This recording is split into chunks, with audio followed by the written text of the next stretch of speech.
안녕하세요. 저는 손맛 좋은 어머니와 다정한 아버지를 모시고 사는 평범한 회사원입니다. 이렇게 소개하면 부모님한테 얹혀 사는 노총각 같지만 사실 전 이혼을 하고 딸아이를 혼자 키우고 있는 이웃남이기도 해요. 꽃망울이 올라오는 이맘때가 되면 다들 봄 기운을 느낄 때 전 몇 년 전 악몽이 떠올라서 괴롭기만 했어요. 그래도 지금은 시간이 좀 지나서 이렇게 사연까지 보낼 수 있을 정도로 괜찮아지긴 했죠. 부모님과도 가끔 술 한 잔에 털어버리곤 해서 어머니가 자주 드는 곳에 이렇게 사연을 보내게 됐습니다. 꽃피는 아름다운 봄을 악몽으로 만든 사람은 바로 아내라고 불렀던 사람이에요. 평범한 집안에서 자라 큰 사건 사고 없이 남들만큼 살아온 저에게 아내는 기구한 사연 하나 만들어 놓고 떠난 나쁜 년이었죠. 좋아서 결혼해 놓고 욕이 너무 심한 거 아니냐고요? 아마 끝까지 들어보시면 어떻게 애까지 낳고 잠깐이라도 살았냐고 하실 겁니다. 친구의 소개로 만난 여자친구는 참하고 바른 사람이었어요. 1년 정도 연애를 했는데 이혼 당시의 모습은 상상도 못할 정도로 천상 여자였죠. 심성이 곱고 착해 보이는 그런 사람이었습니다. 한 번은 어떤 일이 있었냐면요. 옷가게를 운영했던 제 여자친구가 생일이었던 날이었는데 저는 깜짝 놀래켜 주려고 몰래 간 적이 있었습니다. 근데 여자친구가 가게에서 박스를 한가득 들고 나오고 있는 게 아니겠어요? 모아두기라도 한 듯 많은 양의 박스를 들고 나와서 가게 앞에 있던 할머니 리어카에 무겁다며 일일이 실어주는 모습이 보였어요. 아유, 사장님, 매번 고마워요. 아니에요. 이번에는 택배 상자가 얼마 없는 것 같아서 제가 다 죄송하네요. 아니에요. 매번 이렇게 챙겨만 줘도 고맙지. 그런 말씀 마세요. 그리고 이거 날도 더운데 음료수 한 잔 드시고 가세요. 이마에 땀도 많이 흘리셨는데 제가 수건 갖다 드릴 테니까 잠시만요. 저는 아내의 이런 모습을 보고 확신을 했던 것 같습니다. 본인보다 더 힘든 사람들에게 따뜻하게 배려를 해주고 챙겨주는 모습, 남자친구인 제가 봐도 참 존경스러워 보일 정도였죠. 알고 보니 그간 택배로 옷가게 진열할 새 옷들을 받고 나면 남는 박스를 다 모아서 폐지 줍는 할머니께 드리고 있었던 거였습니다. 할머니는 그 박스로 조금이나마 작은 푼돈이라도 벌 수 있었던 거고요. 요즘 세상에 어른까지 공경할 줄 아는 여자를 만나 행운이라고 생각했죠. 착하고 예의까지 바른 사람과 평생을 함께 하겠다고 다짐했어요. 그리고 하늘에서도 저의 다짐을 알아준 듯 연애 1년 만에 부끄럽게도 아이가 생겼고 계획보다 빨리 결혼을 준비하게 됐습니다.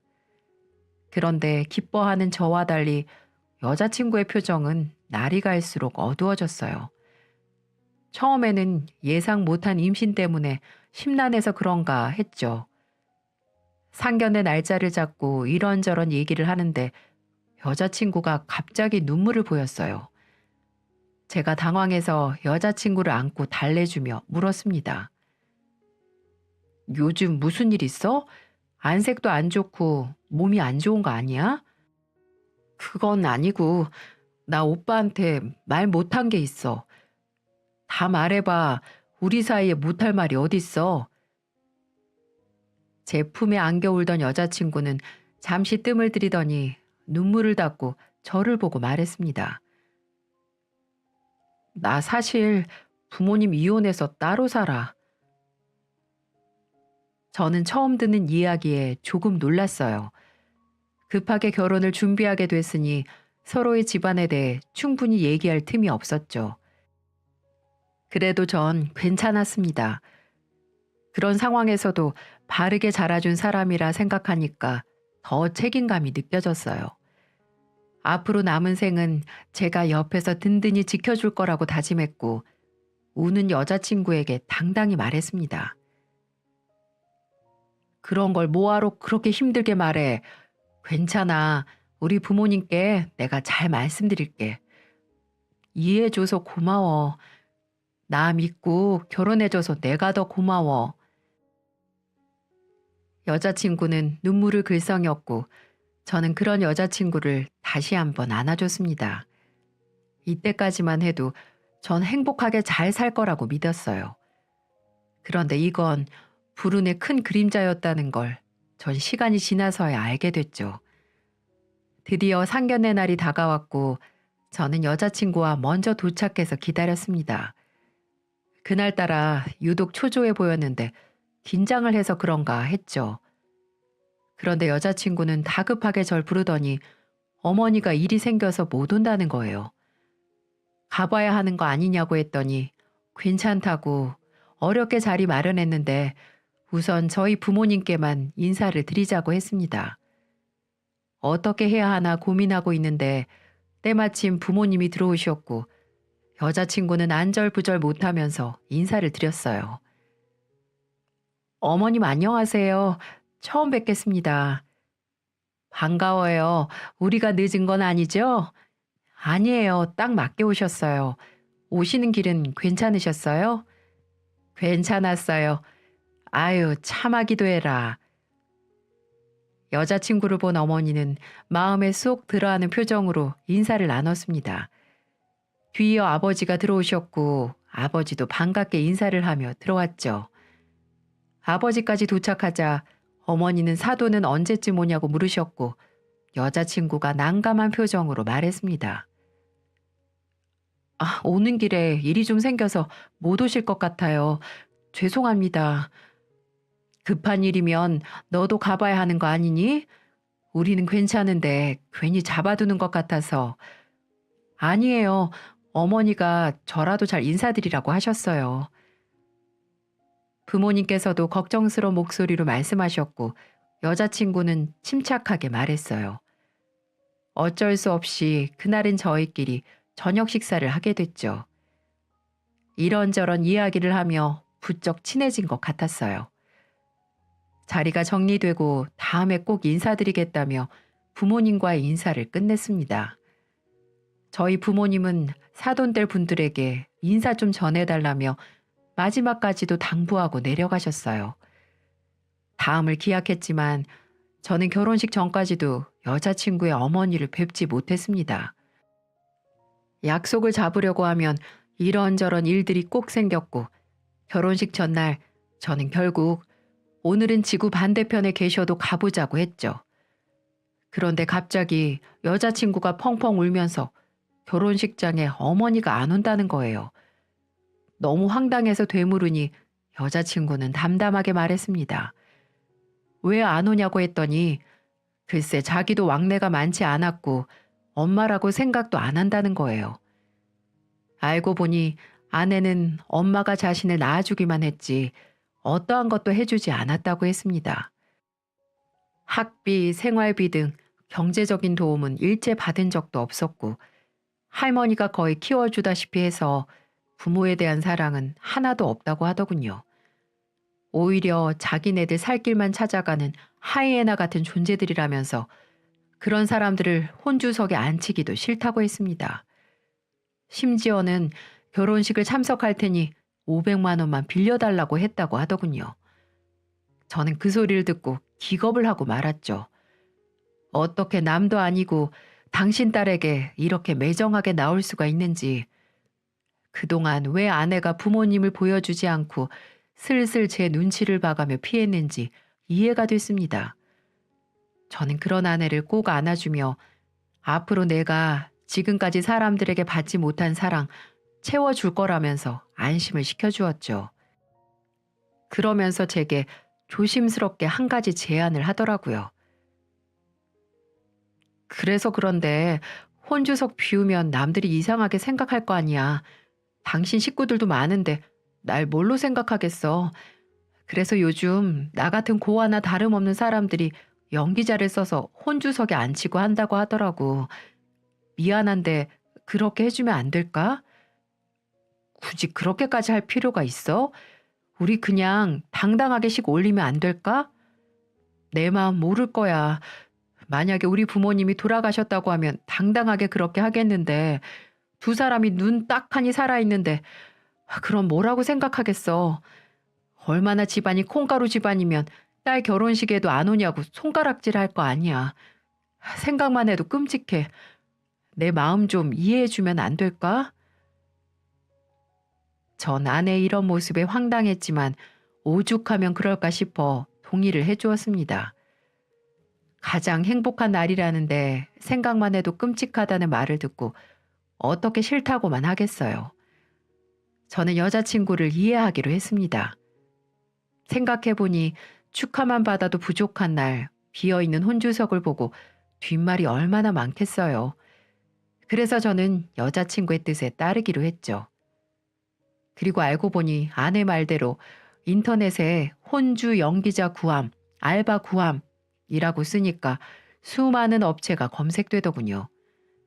저는 이런 것을 보면서 아, 세상이 이렇게 팍팍해졌구나. 불쌍한 사람들이 많구나. 이런 생각이 들더군요. 그래서 저는 또 한 번 부모님께 어려운 전화를 드렸습니다. 어머니는 불같이 화를 내기 시작하더군요. 아니, 이혼을 한 건 부모 문제고 딸 결혼식장에도 안 오는 부모가 세상 천지 어딨어. 엄마가 이해 좀 해줘. 그리고 내일 혼주석에는 대행 알바를 구해서 아마 비어있진 않을 거야. 없으면 없는 대로 하지 뭘 또 그런 것까지 알아봤어. 여자친구가 신경을 워낙 많이 써서. 그리고 어차피 결혼식 때만 보고 안 볼 사람들인데 괜히 뒷말 나오게 하기도 싫어. 제 말에 어머니는 이해하신 것 같아 보였습니다. 우리 며느리 가엾고 불쌍해서 어쩌냐 이러면서 눈물까지 글썽거리시더군요. 그러시면서 내가 우리 며느리 앞으로 딸로 잘 챙겨줄 거야. 나쁜 인간들 같으니라고. 그런 사람들은 꼭 천벌을 받게 될 거다. 낳았다고 부모가 아니야. 이렇게 말씀하시며 아내를 따로 불러 손을 잡아주시고 안아주기까지 하셨어요.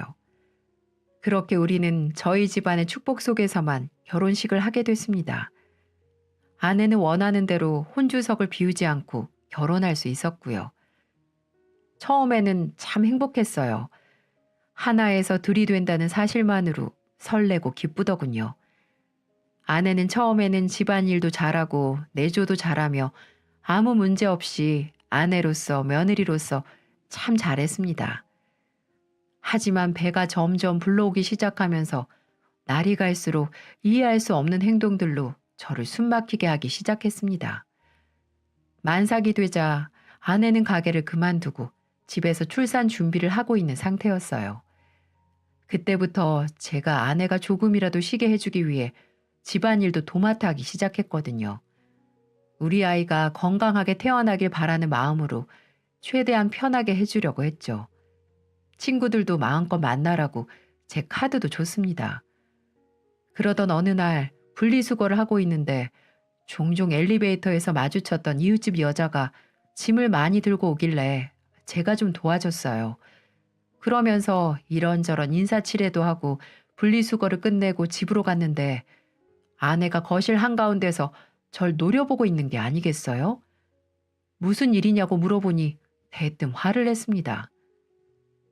당신 왜 그 여자 쓰레기를 같이 들어주는 거야?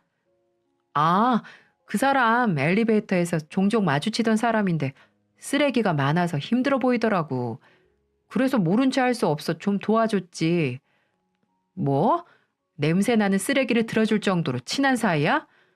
내가 다른 남자 가방 들어주면 당신은 기분 좋겠냐고. 쓰레기하고 가방은 다르잖아. 왜 그래 안 그러던 사람이. 이웃끼리 좀 도와주는 게 뭐 어때서. 내가 이번은 그냥 넘어가는데 당신 행동 똑바로 해. 내가 다 지켜보고 있으니까. 아내는 아파트에서 저를 지켜보고 있었던 겁니다. 그때부터 저를 의심하기 시작했어요. 마치 꼭 제가 바람이라도 핀 사람처럼 나쁜 놈으로 몰아가더라고요. 부모님이 이혼을 해서 가정에 집착을 하는 건가 생각도 들고 제가 믿음을 못 줬나 싶어서 더 잘하려고 노력했습니다. 그런데 아내는 점점 억지스러운 의심만 늘어갔어요. 전 요즘 남자들 치고 꼼꼼하게 관리를 하는 편은 아니었지만 선크림은 꼭 챙겨 바르고 다녔죠. 그런데 어느 날부터 출근 전에 선크림을 바르고 있으면 옆으로 와서 시비를 걸듯 말하는 겁니다. 당신 사무실에 여자라도 숨겨놨어? 뭘 그렇게 꼼꼼히 발라? 무슨 소리야. 나 원래 바르던 건데. 형광등 불빛이 얼마나 피부에 안 좋은지 몰라서 하는 소리야? 그렇게 말했더니 제가 바르던 선크림을 들고 손등에 조금 덜어서 발라보더니 밑도 끝도 없는 소리를 하는 겁니다. 뭐야? 이거 피부 톤도 밝게 해주네. 사무실 가는데 얼굴 화사하게 보일 이유가 뭐야? 아침부터 왜 그래? 당신 예정일 다가올수록 예민해지는 것 같아. 말 돌리는 거 봐. 왜 똑바로 말을 못해? 하고 많은 선크림 중에 왜 이걸 쓰냐고. 그렇게 신경 쓰이면 나 다른 거 새로 살게. 저는 아침부터 말싸움 하기 싫어서 다른 걸 쓰겠다고 말했고 제 말이 끝나기가 무섭게 아내는 제가 쓰던 선크림을 휴지통에 집어던지더군요. 기가 막혔지만 임신하면 여자들 몸이 망가져서 예민해지는 경우도 있다고 하니까 이해하려고 했습니다. 그런데요, 호의가 계속되면 권리라고 생각하는 말답게 제가 이해하며 잘해주려고 노력할수록 아내 히스테리는 점점 더 심해져만 갔습니다. 한 번은 오랜만에 칼퇴근을 해서 이발을 하고 집에 왔는데 아내의 눈초리가 매섭게 변했어요. 저를 위아래로 훑어보더니 코웃음을 치며 다가왔습니다. 이 사람이 대체 왜 이러나 싶어 가만히 있었는데 다짜고짜 제 머리채를 잡는 거예요. 짧아서 잘 잡히지도 않은 머리를 양손으로 쥐어잡으며 흔들었죠. 도대체 왜 이러냐며 소리 질렀고 아내는 그런 저에게 더 큰 소리로 말했습니다. 어떤 년이야? 어떤 년이 생겼길래 머리를 깎았어? 나 미치는 꼴 보고 싶어서 그래? 왜 그래 당신? 이것 좀 놓고 말해. 나는 집구석에 처박아 두고 밖에 딴 년 숨겨놨지? 저는 아내한테 잡힌 머리채를 빼냈고 아내의 손을 꽉 잡았습니다. 만사가내와 몸싸움을 할 수도 없었고 제가 할 수 있는 거라곤 아내를 진정시키는 일뿐이었죠. 저는 정말 떳떳했거든요. 당신 정말 왜 그래? 나 당신이 걱정하는 그런 일 버릴 생각 없어. 대체 어떻게 하면 믿을래? 내 카드 써. 내가 거기다 매달 용돈 보낼게. 당신 어디서 뭐 쓰는지 실시간으로 내가 알아야겠어. 당신이 어디서 뭘 하는지 내가 알아야 집에서 안심을 하고 태교를 하지. 그거면 되는 거지? 나중에 정말 다른 소리 하지 마. 저는요, 정말 아내가 원하는 대로만 해주면 더 이상 이 말도 안 되는 의심을 안 할 줄 알았어요. 그런데 정말 저는 제 발등을 제 손으로 찍은 거였습니다. 카드까지 바꿔줬는데 무슨 의심을 더 할 수 있겠나 싶으시죠? 그리고 이 정도면 제가 정말 바람이라도 폈다고 생각하기 딱 좋겠네요. 그런데 정말 저는 저희 부모님의 명예를 걸고서 결단코 그런 일은 없었어요. 하지만 아내는 망상병이라도 온 것처럼 저한테 기이한 집착을 하는 겁니다. 저도 사회생활을 하는데 오랜만에 동료들이랑 술을 먹고 기분 좋게 계산을 했던 날이었어요. 여기까진 정말 좋았는데 아내의 전화 한 통으로 분위기는 험악해졌습니다. 왜냐고요? 방금 누구랑 먹은 거냐며 전화로 난리를 치는 겁니다. 목소리가 어찌나 큰지 전화기 밖으로 다 들릴 정도였어요. 선배 보기 민망했는데 선배는 괜찮다며 전화를 바꿔들었죠. 재수 씨, 저 직장 선배입니다. 정말 둘이 있는 거 맞아요? 옆에 누가 더 있는데 둘이 짜고 치는 거죠? 아니에요. 둘이 술 한잔하면서 제가 예비 아빠 교육을 좀 했습니다. 제가 믿을 수가 있어야죠. 둘이 한 통속인지 제가 어떻게 알아요? 선배는 아내의 쏘아붙이는 말에 당황했고 전 너무 민망해서 전화기를 다시 바꿔들었고 집에 가서 말하자며 끊어버렸죠. 정말 면목이 없어서 선배에게 미안하다며 연신 사과를 했고 그날도 집에서 의미 없는 말싸움을 하다 다른 방에서 잠이 들었어요. 만삭의 아내랑 싸우고 싶지 않은데 자꾸만 이런 일이 생기니 답답했어요. 퇴근 후 집으로 가는 걸음이 무거웠고 속상해서 혼자 와인바에 가서 술을 먹은 날이 있었어요. 제가 소주나 양주를 잘 마시지 못하던 터라 간단히 와인 한 잔하고 들어갈 참이었죠. 어디부터 잘못된 걸까 생각도 해봐도 답도 안 나오고 그렇게 한두 시간 마시다 생각만 많아진 채 집으로 돌아갔습니다. 그런데 집에 가자마자 아내가 너 아주 잘 걸렸다는 표정으로 절 째려보고 서 있는 거예요. 왜 그러나 물어보니 하는 말들이 가관이었어요. 오늘 모텔 갔었지? 이제는 아주 당당하게 가네? 또 무슨 소리야. 우리 제발 그만하자. 나 너무 지치고 힘들다고. 당신이 그렇게 추궁하고 믿지 못하면 어떻게 살라는 말이야 정말. 뭘 그만해? 와이 로프탑은 뭐야? 모텔 이름이잖아. 이래도 발뺌할 거야? 아니야, 아니야. 거긴 내가 가끔 가는 와인바라고. 제발 좀 믿어주라. 미치겠다 정말. 알고 보니 제 아내는 제 카드 내역서를 일일이 확인하고 있었던 겁니다. 아내가 하도 의심을 많이 하고 그러기에 제 노트북에 공인인증서 비밀번호까지 알려줬는데 카드 회사에 들어가 제 카드 내역서를 보고 제게 말도 안 된 소리를 해댔던 거였어요. 결국 전화 통화를 해줘도 믿지 않길래 그날 직접 그 가게로 데리고 갔다 와서야 오해를 풀 수 있었네요. 하지만 제게 미안하다, 오해했다, 앞으로 안 그러겠다 이런 말은 절대 하지 않더군요. 아내가 뭐라고 하는 줄 아시나요? 그러게 왜 오해할 만한 가게 상호로 들어가서 술을 먹어? 다음부터는 투다리, 대포집 이런 데서 술 먹어. 그럼 의심 안 할 테니까. 이러는 거 있죠? 정말 미쳐 돌아가시는 줄 알았습니다. 그리고 또 어떤 일이 있었냐면요. 어느 주말에 제 휴대폰으로 차 좀 빼달라는 전화가 왔습니다. 저는 그 전날 술을 마셔서 대리운전을 불러 집에 왔었는데 혹시나 대리운전 기사님이 차를 잘못 주차했나 싶어 얼른 나갔었죠.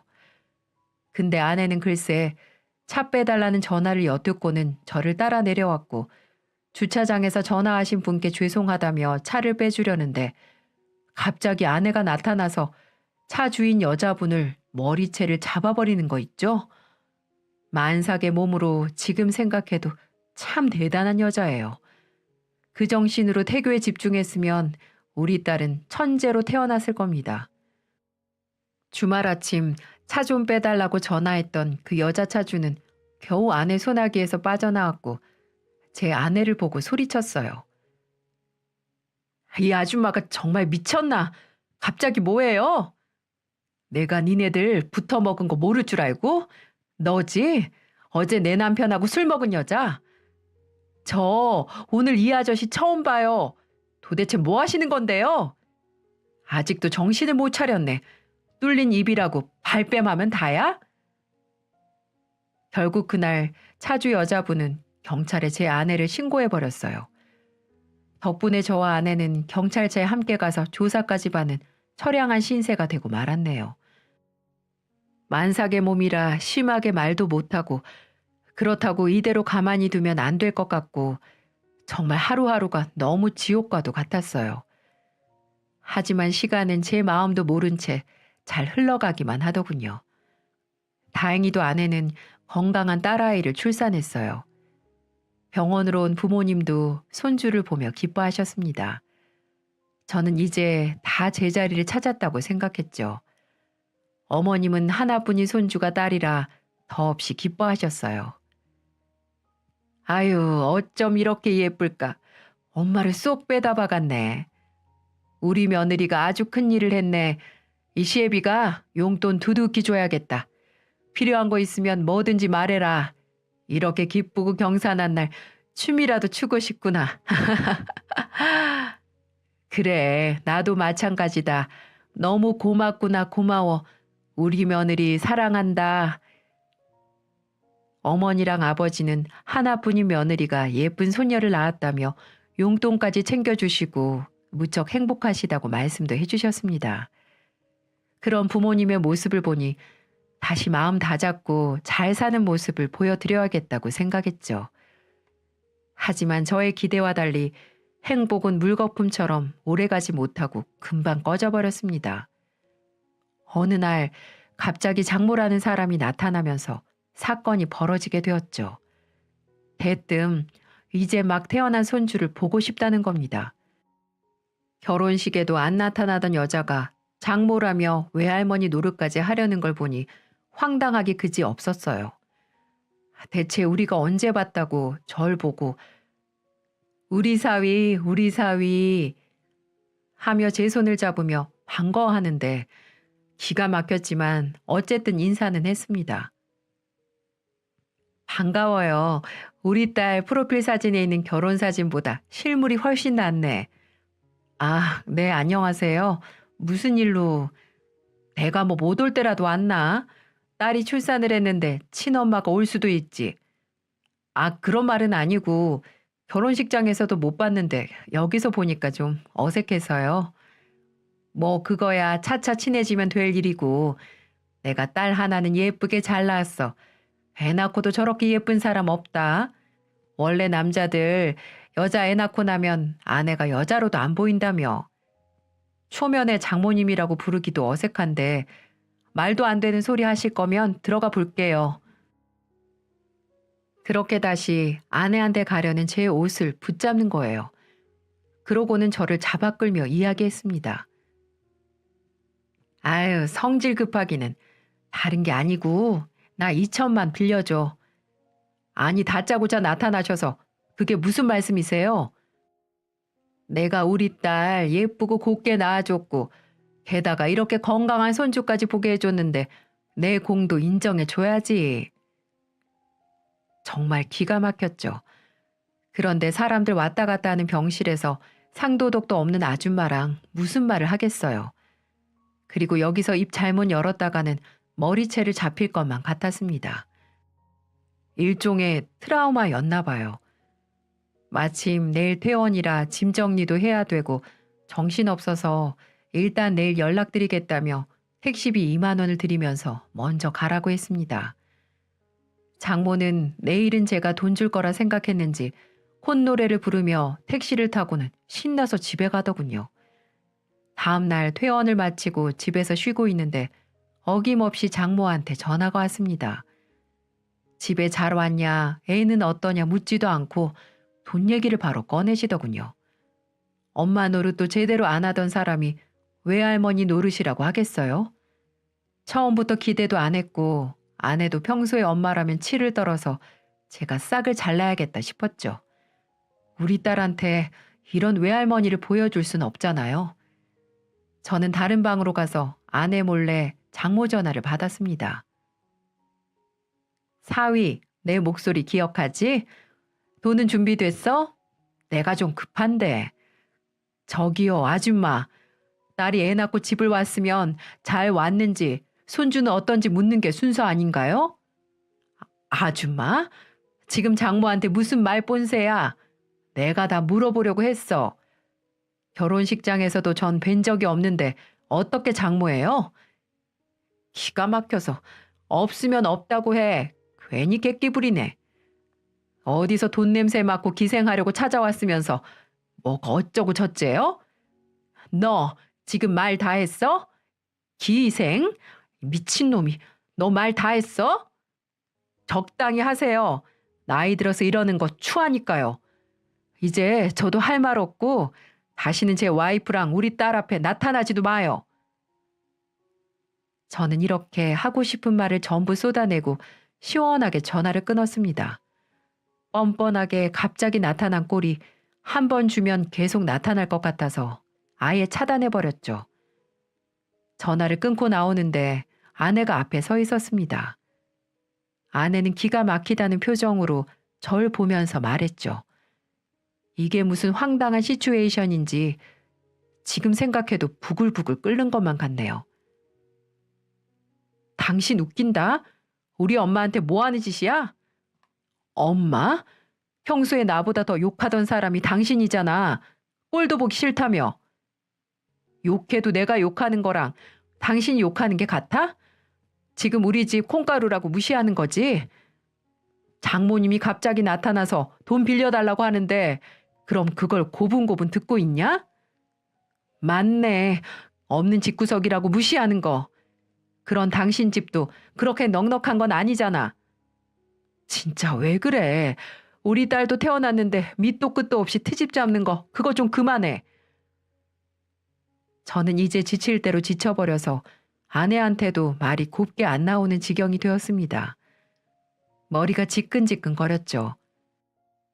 엄마 같지도 않다고 욕할 때는 언제고 안 도와줬다고 무시했다고 난리. 어느 장단에 맞추라는 건지 미치고 팔짝 뛰겠더군요. 그래도 자기 낳아준 사람이라고 정이라도 있었던 건지 그때는 머리가 너무 아파서 그런가 하고 넘겼죠. 아내는 그날 이후로도 계속 눈에 보이는 대로 트집을 잡았습니다. 정말 뭐에라도 홀렸나 싶었죠. 임신했을 때는 의부증으로 사람 미치게 하더니 애 낳고 집에 오니까 사사건건 시비였습니다. 한 번은 부모님이 아내 입으라며 옷을 사서 보내셨는데 글쎄 자기를 무시했다는 거예요. 내가 옷가게 해봐서 아는데 이거 진짜 얼마 안 해. 이건 나를 무시하는 거지. 생각해서 보내셨는데 무슨 말이 그래. 당신 생각해서 보내주신 거잖아. 그럼 제대로 전해드려. 나 이런 시장통에서 파는 옷 안 입는다고. 됐어, 입지 마. 내놔. 편하게 입으라고 사다 줘도 이러면 어쩌자는 거야? 저는 아내가 들고 있던 옷을 뺏어 들고 옷장에 신경질적으로 던졌습니다. 어디부터 잘못된 건지 답답했고 방법을 모르겠더라고요. 아무래도 산후 우울증인가 싶기도 했고요. 여자들 아이 낳고 힘들면 우울해진다는데 편히 쉬고 올 친정도 없으니 시댁을 가려고 계획을 세웠습니다. 마침 엄마 생신이라 전라도에 계시는 부모님 댁에 내려갔습니다. 평소 음식 솜씨도 좋으셨고 김치를 만들어서 근처 마트나 반찬 가게로 납품할 정도로 손맛이 좋으세요. 부모님은 오랜만에 아들 부부가 오는데 손녀딸까지 온다고 한상 차려두고 저희를 맞이해 주셨어요. 현관까지 나와서 짐을 받아들고 반가워하셨죠. 우리 아들 며느리 왔네. 오느라고 수고했어. 애까지 챙겨오려니까 짐이 많지? 어머니는 아내를 보며 말했는데 아내는 들고 있던 짐을 바닥에 탁 내려놓고는 목례만 슬쩍 하더니 집으로 들어가 버린 겁니다. 엄마는 이건 뭐지 황당한 표정이셨고 옆에 있던 아빠도 당황스러워한 건 마찬가지였어요. 이때 머리채라도 잡고 부모님 댁을 못 들어가게 했어야 했는데 이제 와서 후회스럽네요. 그리고 먼저 애만 안고 기어들어간 아내는 뭐 하고 있는 줄 아세요? 거실에 정말 입이 떡 벌어질 만큼 차려두셨는데 정중앙에 앉아서 혼자 밥을 먹는 거예요. 애는 쿠션에 눕혀둔 채로 말이죠. 그놈의 입은 먹을 때만 입이었습니다. 두 분은 며느리가 많이 배가 고팠구나 하며 멋쩍게 앉으셨어요. 참 민망하더군요. 여기서 아내의 만행이 끝이라면 사연을 쓰지도 않았네요. 점심을 다 먹고 나서부터는 더 막장이었죠. 보통 시어머니가 한상 차리면 말이라도 자기가 치우겠다고 하지 않나요? 편히 쉬라고 했어도 제 와이프는 먹자마자 소파로 올라가 드러눕는 겁니다. 그렇게 눕자마자 한다는 소리가 더 막장이었네요.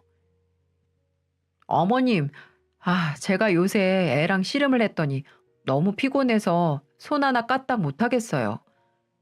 그래, 그럼 쉬어야지. 애는 뱃속에 있을 때가 편하긴 하지.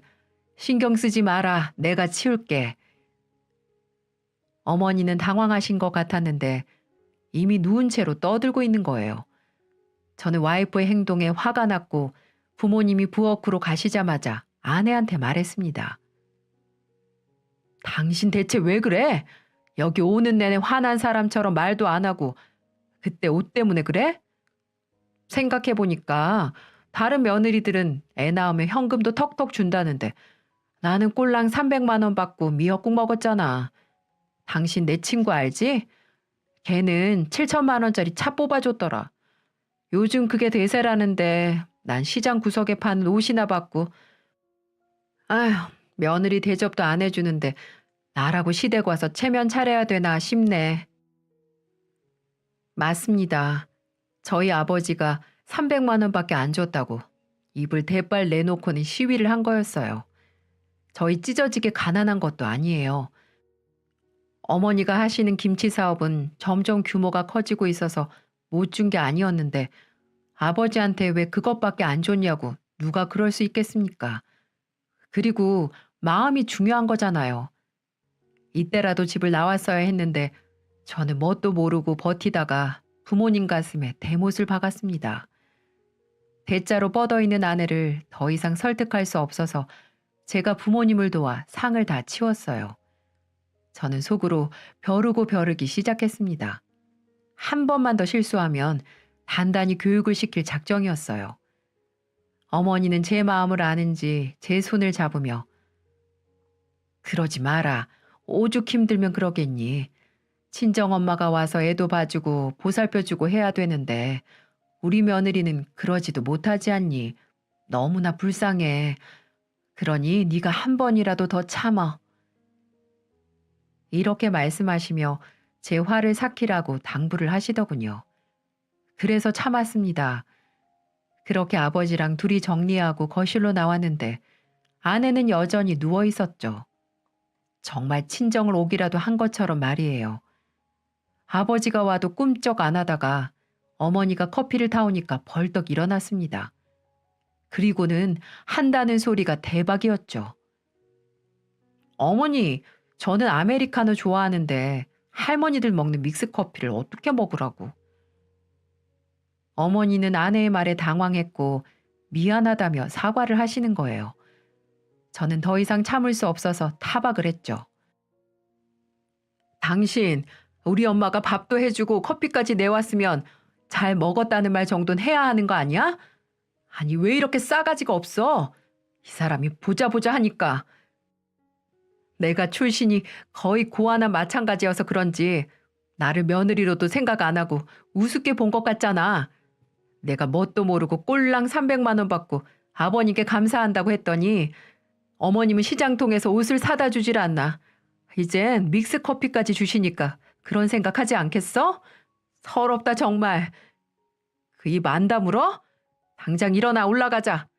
당신 같은 사람하고는 도저히 못 살아.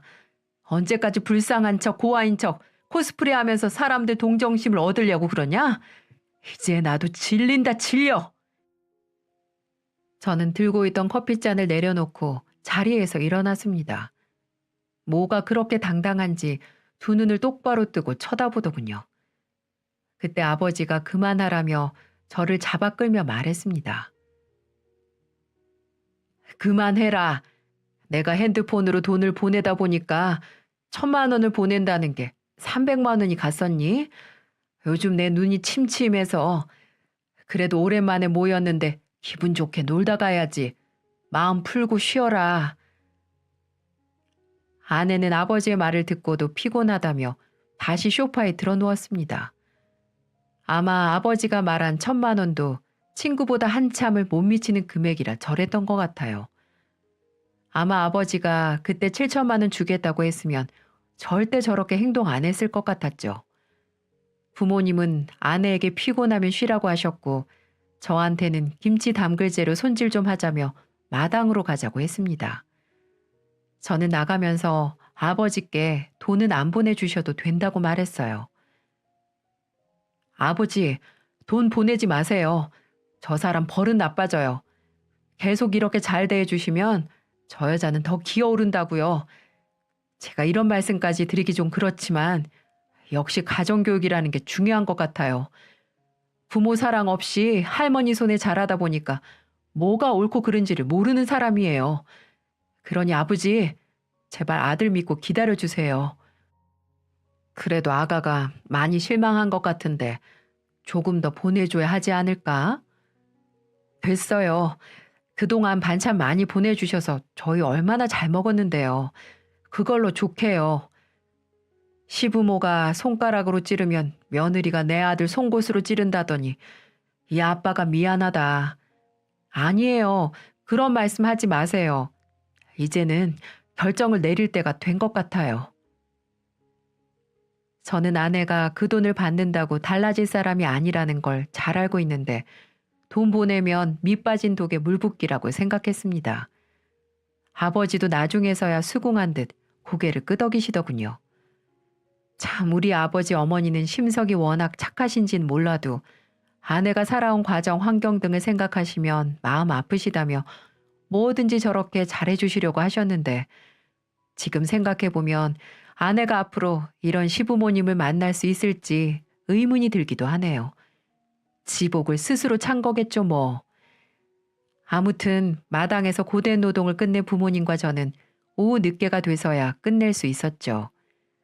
어머니는 묵은지가 제대로 익었다며 묵은지 삼겹살을 해주겠다고 하셨어요. 묵은지 말만 들어도 군침이 돌았고 뒷정리는 저한테 맡기라고 했죠. 그렇게 뒷정리를 하고 거실로 가보니 방금 일어난 듯한 아내 얼굴이 보였습니다.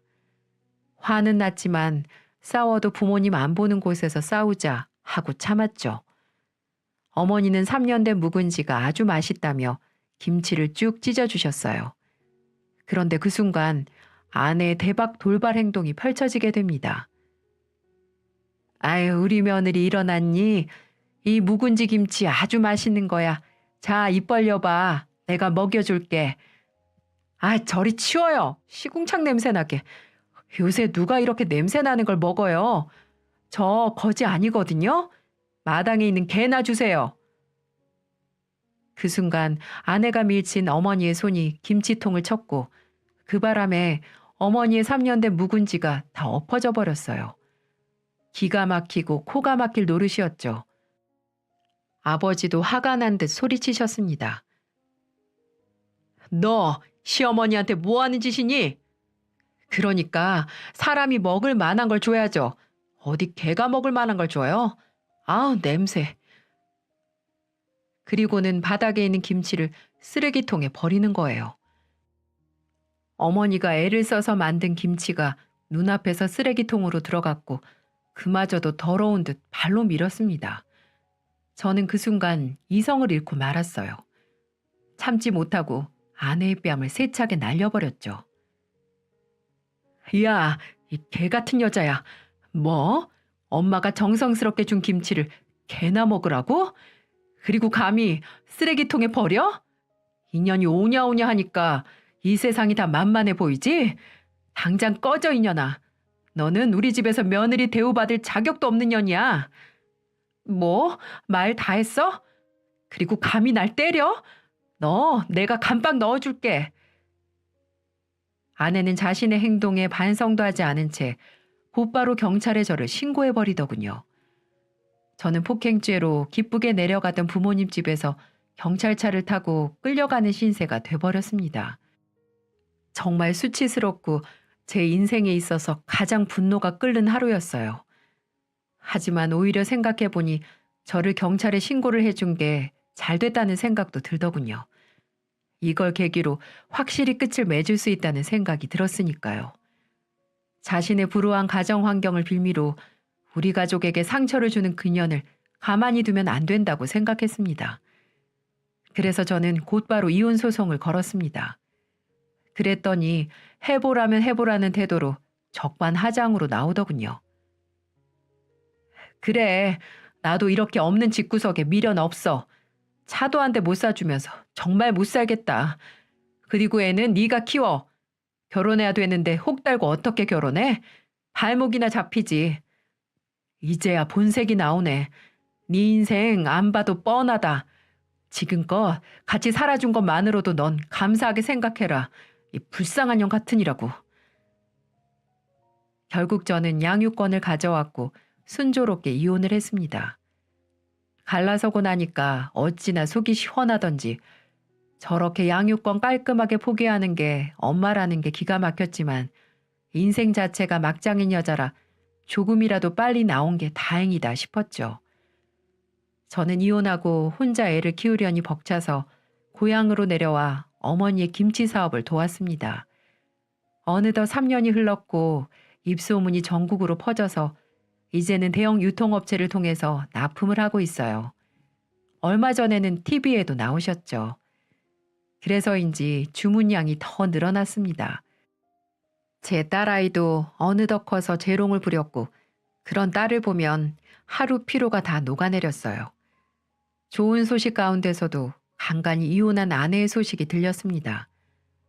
세상에, 전 아내녀는 저와 이혼한 지 3개월 만에 딴 놈이랑 살림을 차렸다고 하더군요. 하지만 아내가 만난 사람은 정상적인 사람이 아닌 걸로 보였습니다.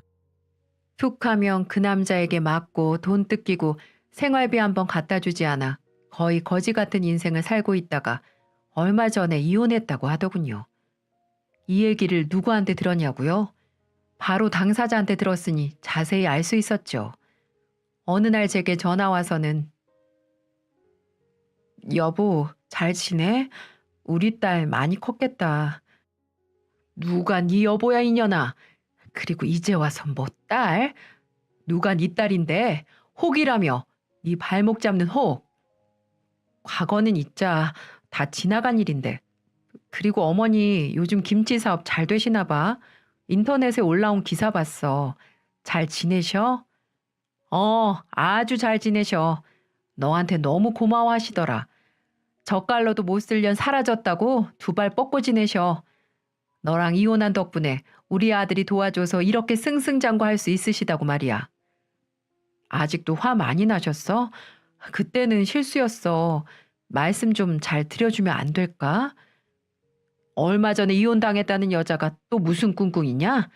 참고로 우리 부모님 네 이름만 들어도 바들바들 떠신다. 그러니까 우리 앞에 나타날 생각하지도 마라. 내가 잘못했어. 내가 엄마 사랑을 못 받고 자라서 잘 몰랐어.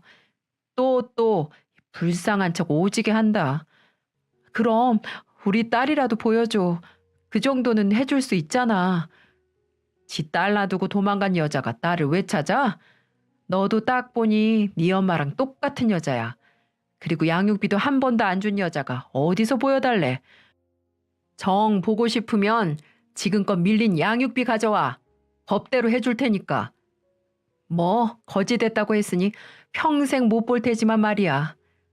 여보. 전 아내의 마지막 간절한 외침에도 저는 전화를 끊어버렸습니다. 전 아내의 번호를 바로 차단해버렸고요. 그 여자의 모든 기억들, 모습들, 흔적들을 지우기 위해서였죠. 인생은 마음먹기에 달렸다고 생각합니다. 우리 딸은 현재 지 엄마가 없어도 든든한 아빠도 있고 손맛 좋은 친할머니에 손녀 사랑 지극한 친할아버지도 있어서 절대 부족함 없이 잘 자라고 있답니다. 저런 못돼 먹은 엄마를 보고 크느니 지금이 100번 낫다고 생각드네요. 이제는 과거 이야기를 사연으로 보낼 수 있을 만큼 저희 가족들도 많이 극복했어요. 그래서 요즘 다시 예전의 화목한 가정으로 돌아올 수 있었답니다. 미꾸라지 한 마리가 강물을 흩트린다고 하죠. 그 미꾸라지 아내 때문에 좀 힘들 때가 있었지만 이것도 인생의 한 과정이라 생각하고 앞으로 더욱 열심히 아이 키우며 살아가도록 하겠습니다. 모두들 저의 긴 사연 들어주셔서 감사합니다. 봄 기운 만연한 좋은 날씨에 다들 행복한 일들만 생기시길 바라겠습니다.